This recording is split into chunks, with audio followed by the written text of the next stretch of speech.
அனைவருக்கும் வணக்கம். எல்லாருக்கும் நன்றாம் பணிதல் அவருள்ளம் செல்வர்க்கே செல்வம் தகைத்து.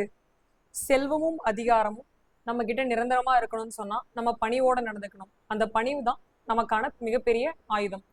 இன்னைக்கு நம்ம பார்க்க போற ஸ்கீம் பாத்தீங்கன்னா சிற்பி திட்டம். தொடங்கப்பட்ட தினம் பாருங்க, செப்டம்பர் 14, 2022. அமைச்சகம் அல்லது தலைமை முகமை சென்னை நகர காவல்துறை தான் இதை வெளிவிட்டிருப்பாங்க. நோக்கம் பாருங்க, பள்ளி மாணவர்களை நல்ல நடத்தைக்கு வழிகாட்டுதல், சிறுவர்களின் குற்றத்தை தடுப்பது மற்றும் போதைப் பொருள் பயன்பாடு போன்ற தீய பழக்கங்களை தவிர்ப்பது இதன் நோக்கமாகும். இந்த ஸ்கூல் பசங்க எல்லாம் சின்ன வயசுலயே இந்த தப்பான குற்ற செயல்களுக்கெல்லாம் போகக்கூடாது, அப்படி போகாம இருக்கிறத எப்படி தடுக்கிறது அப்படிங்கிறதுக்கான ஒரு அவேர்னஸ் தான் இது. பயனாளிகள் யார் யாருன்னு பாருங்க. சென்னை மாநகராட்சி பகுதியில் உள்ள 100 அரசு பள்ளிகளை சார்ந்த 8ஆம் வகுப்பு மாணவர்கள் ஆவார்கள். 8th ஸ்டாண்டர்ட் படிக்கிற இந்த ஸ்டூடெண்ட்ஸ்க்காக தான் எஸ்பெஷலி எடுத்துட்டு வந்திருக்காங்க. தகுதி பாருங்க, சென்னையில் உள்ள 100 அரசு பள்ளிகளில் இருந்து 2764 மாணவர்களும் மற்றும் 2236 மாணவிகள் என மொத்தம் 8ஆம் வகுப்பு மாணவர்கள் இதற்கென தேர்வு செய்யப்பட்ட உள்ளனர். கூடுதல் தகவல், இதில் தேர்ந்தெடுக்கப்படும் ஒவ்வொரு மாணவரும் புதிய சீருடை மற்றும் பல்வேறு பயிற்சி திட்டங்களை பெறுகிறார்கள். இதுல ஜாயின் பண்ண ஸ்டூடெண்ட்ஸ்க்கு எல்லாமே நியூ யூனிஃபார்ம் கொடுப்பாங்க. ட்ரைனிங் ப்ரோக்ராம்ஸ் கண்டக்ட் பண்ணுவாங்க. இதில் மாணவர்கள் ஒவ்வொரு புதன்கிழமையும் 2 ஒருங்கிணைப்பாளர்களை சந்திப்பார்கள் என்பதோடு இந்த வகுப்புகள் காவல்துறை அதிகாரிகள் மற்றும் பாட நிபுணர்களால் நடத்தப்படுகிறது. இந்த போலீஸ் ஆபீசர்ஸ் தான் இவங்களுக்கான அந்த ட்ரைனிங் கோர்ஸ் அவங்க கண்டக்ட் பண்ணுவாங்க. ஒவ்வொரு புதன்கிழமையும் பாருங்க 2 ஒருங்கிணைப்பாளர்களை அந்த ஸ்டூடெண்ட்ஸ் போய் சந்திப்பாங்க. சந்திச்சு அந்த ட்ரைனிங் அவங்க கெயின் பண்ணுவாங்க. இந்த வகுப்புகளின் போது ஒரு புத்தகம், சத்தான உணவும் வழங்கப்படும். அந்த ட்ரைனிங் டே அன்னைக்கு ஒரு புக்கும் சத்தான உணவும் கொடுப்பாங்க. இதில் நியமிக்கப்பட்ட 8 இடங்களுக்கு மாணவர்கள் சுற்றுலா அழைத்து செல்லப்படுவார்கள். இந்த செலக்ட் ஆன இந்த 8 ஸ்டூடெண்ட்ஸ் இந்த 8 இடங்களுக்கு டூர் மாதிரி கூட்டிட்டு போவாங்க.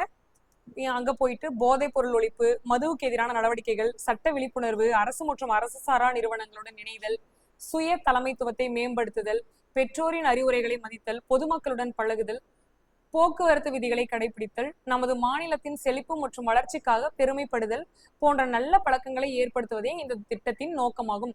சின்ன வயசுல இருந்தே பேஸ்மெண்ட்ல இருந்தே ஸ்டூடெண்ட்ஸ் இந்த போதைப் பொருளுக்கு அகேன்ஸ்டாவும், மதுவுக்கு அகேன்ஸ்டாவும் சட்ட விழிப்புணர்வு அவங்களுக்கு கொடுத்து சுய தலைமைத்துவம், நம்ம ஒரு இடத்துல ஸ்ட்ராங்கா நிக்கணும் அப்படின்னு சொன்னா என்னென்ன மாதிரியான பழக்க வழக்கங்கள் எல்லாம் நமக்கு இருக்கணும், அதே போல மாநிலத்தோட செழிப்பு வளர்ச்சிக்காக நம்ம எப்படி எல்லாம் உருவாகணும் அப்படிங்கிற அந்த ட்ரைனிங்ஸ் எல்லாமே இந்த போலீஸ் ஆபீசர்ஸ் கொடுக்குறாங்க.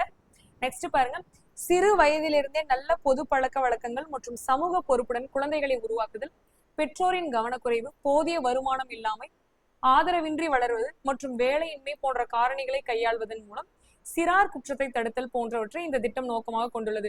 பசங்க சின்ன வயசுல ஏன் தப்பான வழிக்கு போறாங்க அப்படின்னு சொன்னீங்கன்னா, ஒண்ணு பொது பழக்க வழக்கங்கள், அவங்க பழகுற அந்த ஃப்ரெண்ட்ஷிப் சரியா இல்லைன்னா, அதே போல பெற்றோரோட கவனக்குறைவு, நிறைய படிக்காத பேரண்ட்ஸ் அந்த பசங்களை எப்படி கைட்னஸ் பண்றதுனே தெரியாம வெவ்வேறு வழிக்கு அவங்க போயிடுவாங்க.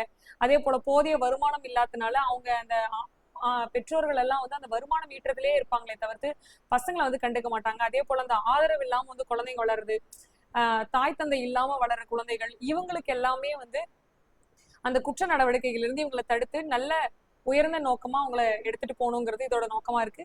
மாணவர்களின் கண்ணியத்திற்கு மதிப்பளிக்கும் வகையில் மனித உரிமை மீறல்கள் இன்றி இத்திட்டம் செயல்படுத்தப்படுகிறது. இந்த திட்டத்திற்காக ரூபாய் 4.25 கோடி நிதி ஒதுக்கப்பட்டுள்ளது. பட்ஜெட்ல இதுக்காக ஒதுக்கியிருக்காங்க. அடுத்து பாருங்க, தமிழகத்தில் உள்ள அனைத்து பள்ளிகளிலும் மாற்றத்தை கொண்டு வரவும், மாணவர்களை நாட்டுக்கு பங்காற்று செய்யவும், சட்டத்தை மதிக்க செய்யவும், மற்றவர்களுக்கு ஒரு முன்மாதிரியாக விளங்கும் இத்திட்டம் செயல்படுத்தப்படுகிறது. பதவியேற்பு நிகழ்ச்சி. முதல்வர் மு.க. ஸ்டாலின் குற்ற செயல்களை தடுப்பதில் காவல்துறை பொதுமக்கள் ஒத்துழைப்பின் முக்கியத்துவத்தை வலியுறுத்தி சிற்பி முன்முயற்சியின் முக்கியத்துவத்தை எடுத்துரைத்தார். சிற்பி முன்முயற்சி காவல்துறைக்கும் பொதுமக்களுக்கும் இடையே ஒரு பாலமாக செயல்படுகிறது என்பதோடு இது ஒரு சிறந்த சமுதாயத்திற்கு பங்களிக்கும் பொறுப்புள்ள மாணவர்களை உருவாக்குவதை நோக்கமாக கொண்டுள்ளது. சின்ன வயசுல இருந்தே இந்த பசங்க இந்த குற்ற நடவடிக்கைகள்னா என்ன அப்படின்னு தெரிஞ்சுட்டு வந்தாங்கன்னு சொன்னா எதிர்காலத்தை அவங்க பில்ட் பண்றதுக்கு சரியா இருக்குங்கிறதா இதோட நோக்கம். இப்ப பாருங்க, சிற்பி அப்படின்னு சொன்னா எக்ஸ்பிளனேஷன் பாருங்க. ஸ்டூடெண்ட்ஸ் இன் ரெஸ்பான்சிபிள்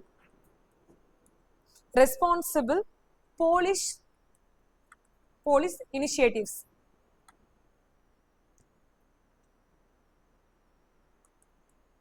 இதுதான் இதோட எக்ஸ்பிளனேஷன்.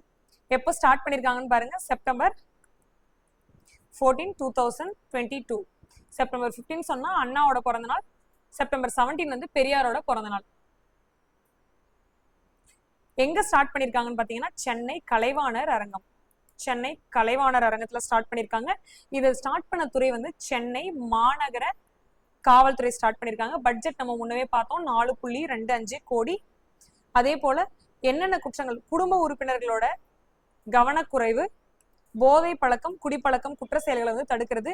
அதே போல பயிற்சிகள் எதுக்காக பாத்தீங்கன்னா சுய ஒழுக்கத்தோட மாணவர்கள் வளரவும், பெற்றோர்களை மதிக்கவும், போக்குவரத்து டிராபிக் ரூல்ஸ், இப்ப வரைக்கும் டிராபிக் ரூல்ஸ் வந்து மதிக்காம இருக்காங்க.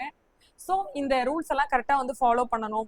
பேரிடர் கால முன்னெச்சரிக்கை வாலண்டியர்ஸா அவங்களே வந்துட்டு நம்ம நாட்டுக்காக சேவை செய்ய வரணும். அதே போல குழந்தைகள் பாதுகாப்பு முறைகள், அவங்களை எப்படி வந்து தற்காத்துக்கிறது, இந்த மாதிரியான ட்ரைனிங்ஸ் எல்லாமே அவங்களுக்கு கொடுப்பாங்க. ஸோ இந்த வீடியோ உங்களுக்கு யூஸ்ஃபுல்லா இருந்திருக்கும்னு நினைக்கிறேன். தேங்க்ஸ் ஃபார் வாட்சிங்.